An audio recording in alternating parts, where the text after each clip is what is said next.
Alright, Nick, can you get a mic check? Hi, I'm Nicky. Welcome to Alpha. Life is busy. Every day we ask so many questions. What should I wear? What's the weather going to be like? What's happening today?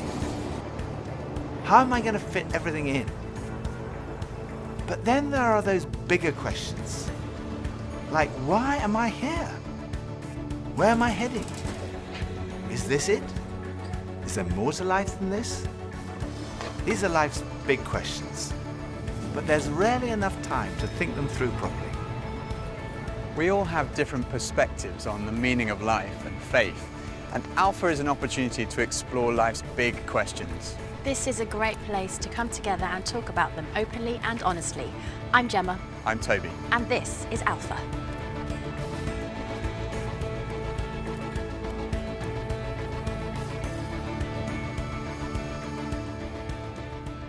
Whoa, that's a big one. If there really is a God, and I was able to ask one question, why I wasn't dunking when I was 10 years old? That's a good one. What's next? That'd be my question. I'll probably ask him to win numbers on the lottery number, probably. So I can retire. What's heaven like? I'd probably ask him, what is he scared of? I don't think I would ask God a question, because I don't want to know. What happens when I die? Can I come back? Why couldn't my parents stay together when I was a kid? How did I get on this path that I'm on? What their plan was for all this, and whether or not we lived up to it. Am I doing this right? How'd I do? How'd I do? That's what I'd ask. How'd I do? If what I'm doing is kind of like aligned with my purpose in life, I would ask God, are we cool? I guess the ultimate question would be why? Why this and not nothing? Why do bad things happen to good people? Why the struggle? I would ask him why he made life so hard sometimes. Friends of mine told me that the first night they came to Alpha, they sat in their car for half an hour waiting and watching people going in. And eventually, when they'd seen enough normal-looking people going in, they thought they'd give it a try. And one thing that might be going through your mind is, am I going to be the only one there who doesn't believe all this stuff, who's not a Christian, that doesn't go to church? Well, if that's you, then you're in the right place. Alpha is designed for people who wouldn't call themselves Christians or who are not regular churchgoers. It might feel a bit strange to be discussing life and faith with people that you've never met before. But the best thing about Alpha is often the great friendships that are formed over the weeks. For much of my life, I was not remotely interested in Christianity. In fact, I didn't think I'd ever come to something like Alpha. I was not brought up as a Christian. My father was a secular Jew. He was an agnostic, and my mother didn't go to church, and I had no interest at all in Christianity. First of all, I just thought it was so boring. Everything to me about church, Christianity, religion was just dull and dreary. And it kind of made me feel a little bit guilty. I didn't know why, but I just didn't want to have anything to do with it. And I also thought it was untrue.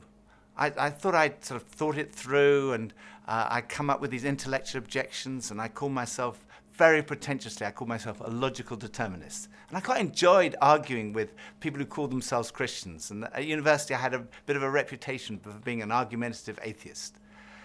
And I also thought it was irrelevant to my life. I couldn't see how someone who'd lived 2,000 years ago, 2,000 miles away, could have any relevance to my life today. It just seemed outdated and irrelevant. But at the same time, looking back now, I would say something was missing.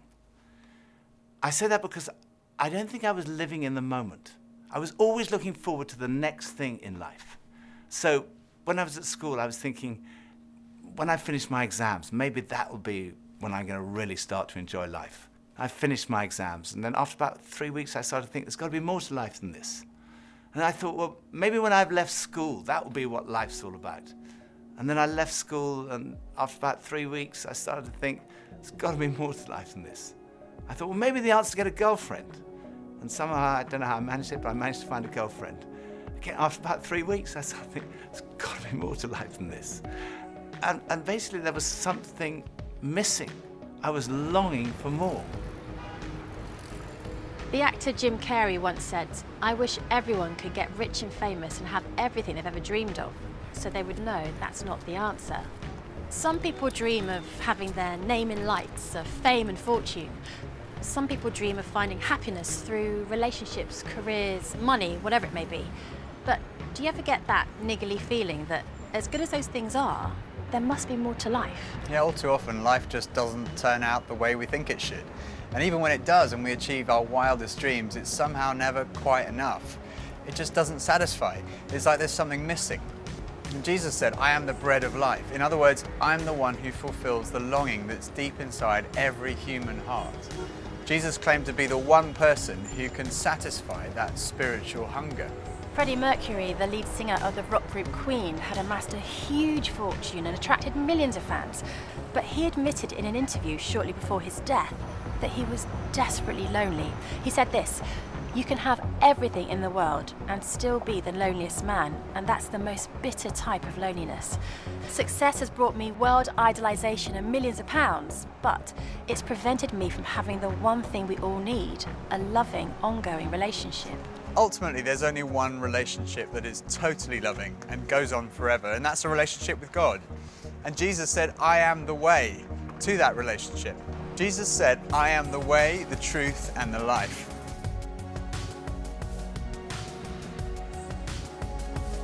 As of lately, a lot of picnics. Traveling, games, and fishing. Yoga, poetry, kissing. Love fishing. Skateboarding. Basketball. Basketball makes me happy. You want to go first? Love. Yeah, love is good. Shopping. Coffee, that's an easy one. Meeting new people makes me happy. Positive energy. People around me. Vacation, food, puppies. Getting my nails done makes me happy. Music. I was gonna say music too. Something that I create. God makes me happy, and nature. Nature. Biking around. A good sunset. Connecting with people. Looking at trees and everything and it's just all a miracle for me. Feeling like I don't have any pressure on me makes me happy. Feeling like there's some purpose in my life. A good nap. Good food, working out, and spending quality time with my family. I think that's a good answer.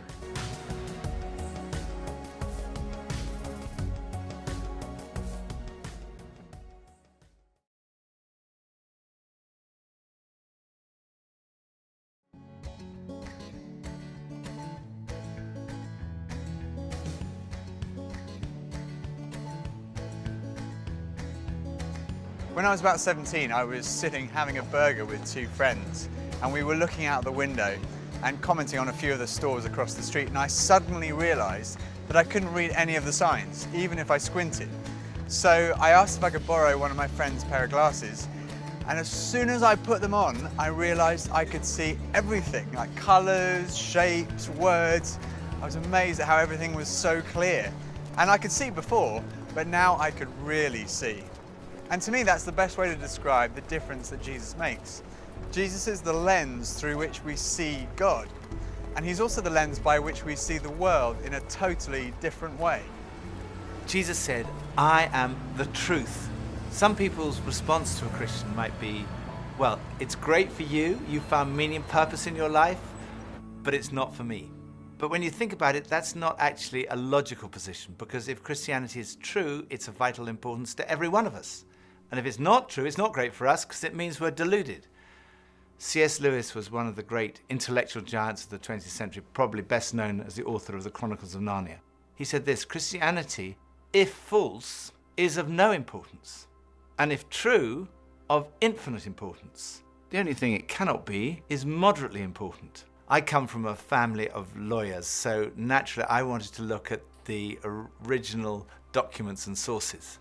I never really looked at the evidence before, and I was astonished at how much evidence there is for the life, death, and resurrection of Jesus. For me, it was through reading these documents that we find in the New Testament that I came to the conclusion, it's true. One of the last cases I did as a lawyer was in the Court of Appeal in front of Lord Denning, an absolutely brilliant mind, perhaps the greatest judge of the 20th century. He said on one occasion that his Bible was his most tattered book in his library.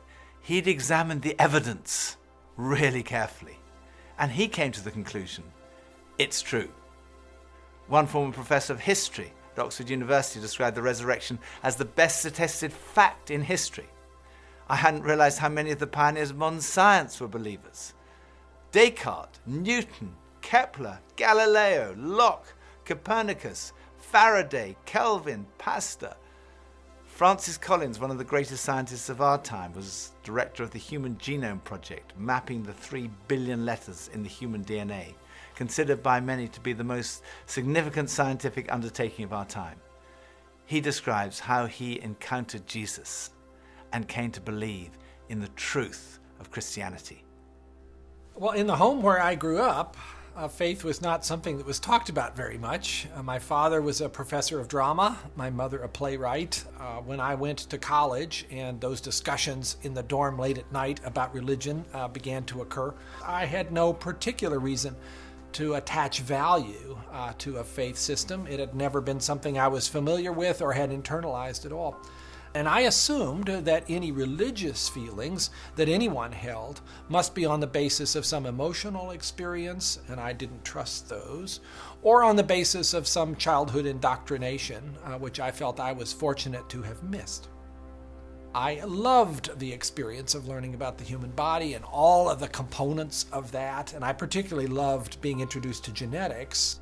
But then I ended up in the medical school curriculum sitting at the bedside of patients with diseases. This was no longer an abstract study of molecules and organ systems. These were real people.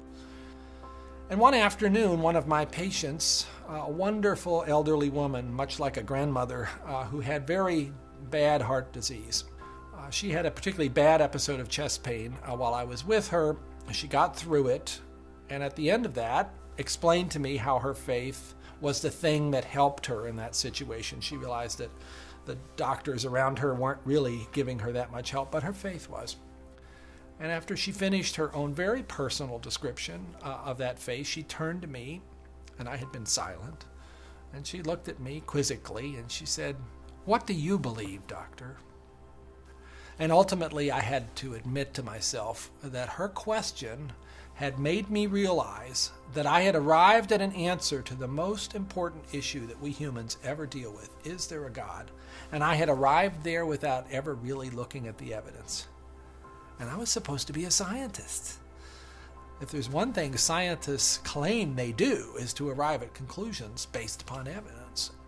And I hadn't taken the trouble to do that. I was greatly assisted by a pastor who lived down the road, who I went and asked about all this, and who gave me a copy of C.S. Lewis's wonderful book, Mere Christianity.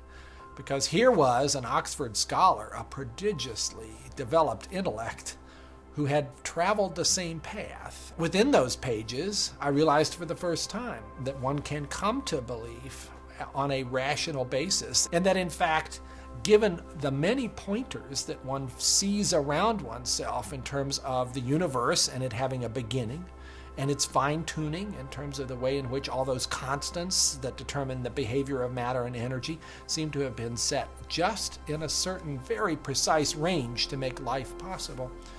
And many other things, including my beloved mathematics and why they actually work anyway to describe the universe, something that makes you think the Creator must have been a mathematician.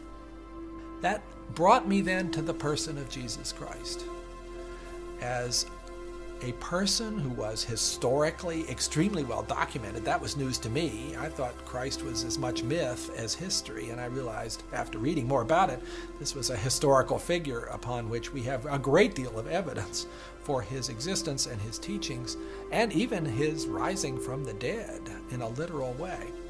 That day at my patient's bedside started a journey for me. A journey that I was reluctant to begin, but I felt I needed to. A journey that I thought would result in strengthening my atheism, but to my surprise, resulted in my conversion. There's a difference between knowing facts about someone and really knowing them personally. Now, I've known my husband Phil for 3 years now, but suppose if before we met, I found him on a website called The Amazing Man. Now, there's no doubt I would have looked at him and thought, okay, I'm intrigued. But what if each page was dedicated to his amazing abilities, his sparkling personality, his tender heart, his extraordinary intelligence, and his cooking abilities? Well, I would think, wow, he does sound like an amazing person. But that's head knowledge. But I also have the privilege of being married to him, and I know that he's an amazing person, which is knowledge that comes from experience of relationship, and that's heart knowledge. When Jesus said, "I am the truth," he was talking about more than just a kind of intellectual truth. The Hebrew understanding of truth was truth as experienced. And there's a big difference between a kind of intellectual knowledge and a personal knowledge, between your head and your heart. So when someone says, "I know Jesus is the truth," they're not just talking about being convinced of the evidence. They're also talking about experiencing a relationship with the risen Jesus Christ. So Jesus said, "I am the way, the truth," and lastly he said, "I am the life. I have come that you may have life and have it to the full." Jesus came to deal with the things in our lives that stop us from enjoying life to the full, the things that spoil our lives.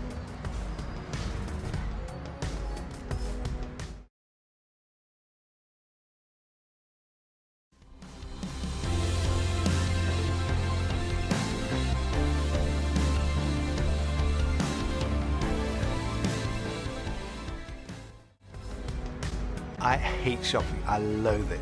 I think I'm allergic to shopping. But occasionally my wife Pippa persuades me to go shopping, and just after Christmas it was the sales and she persuaded me to go shopping, and we went into the shop and we bought this very nice new sweater, same colour as all my other sweaters, and we left the shop and we went to buy a present for her, and we went into this ghastly shop. It was so crowded, it was unbelievable, and even Pippa had had enough and she said, "Okay, we're leaving." So we went to leave, and as we left, the security alarm went off, and the security guys moved in very quickly, and they stopped us all from leaving. And like the crowd that was trying to leave was stopped, and the crowd that was trying to come in was stopped, and we were there right in the middle. The 6 of us who were going through the security at that one time were all taken off and sectioned off from all the rest. And they wanted to see which one of the 6 of us had set off the alarm. So they sent one of them through, and that was fine. They obviously hadn't set it off. Then they sent the next one through. They obviously hadn't set it off. Then the 3rd, then the 4th. None of them set it off. So it was left with Pippa and I were standing there, and I thought, oh my goodness, I'm married to a shoplifter. It must be Pippa who's got set off the alarm. So they sent her through, and she didn't set it off. So I thought, oh my goodness, I've obviously got something. Someone must have planted something on me. I'm going to be arrested, I'm going to be sent to prison. All the crowd were watching, both sides. They were just watching this criminal who'd been caught going through. So they went through, and as I went through, the alarm went off. They took me to the side. They opened up my rucksack on my back, and there they found this sweater from the other shop with the tag still on it. I felt so guilty. That was like false guilt. I also sometimes experience true feelings of guilt because I do things that are not right, that are not good. And this is the wonderful news that God loves you and he loves me. God came in the person of his Son, Jesus Christ, to die for you and for me. And on the cross, he took all of your guilt, all of my guilt, everything you've ever done wrong, everything I've ever done wrong, said wrong, thought wrong, and he died in our place in order that we could be forgiven. And forgiveness, C.S. Lewis said, it's like a recording of our life wiped completely clean. And when we receive that forgiveness, we find life, and life in all its fullness. And that's what Jesus wants for you and for me. Life in all its fullness. Life at its very, very best. I think for so many years, I always just strived to be strong in myself. And it was as if that all I needed was me and my buddies and, we'd be like invincible. But the truth is, none of us are. And I don't want to do this thing called life. I don't want to do it on my own. And it kind of feels like my longing for this light inside is now stronger than my fear of what others might think. And people often ask, well, doesn't that make faith like a crutch? And, well, maybe, but, what does a crutch do? A crutch helps you stand, and it makes you stronger. And in that case, sure, I need a bit of that. but especially when it's so much more than that. When this faith inside is also like a backbone, helping me stand tall and helping me be strong when I'm really up against it, facing those odds, whether it's on a mountain or stuck in some jungle or just dealing with the storms, with the storms of life. Sure, I need it. I need that. But at heart, my Christian faith says that I'm known to Christ, bought at a price, blessed with light. Faith says that we're loved, regardless of our mess, regardless of how many times we fall down, and that Jesus somehow picks me up. And sure, I'll reach out to that. Why wouldn't I? I used to think Christianity was boring, untrue, and irrelevant. But when I read about Jesus, I realized he was anything but. Jesus said he's the way to God. He's the one who brings meaning and purpose to your life. He said he's the truth. He said he's the life, that true fulfillment is found in a relationship with God through him. Alpha is a place where you can be yourself. You can say what you think and challenge everything. No question is too complex or too simple. And what your point of view is as important as anyone else's. And over the weeks ahead, we are going on a journey together, an adventure to explore the questions of life, faith, and meaning. Think of it this way. If you live to be 70, you're going to spend 20 years and 3 months asleep, 10 years and 5 months watching TV, 5 years and 9 months in some form of transportation, 7 years and 6 months eating and drinking. You have approximately 570,000 hours left to live. So why not spend less than 24 of them asking life's biggest questions? Welcome to Alpha.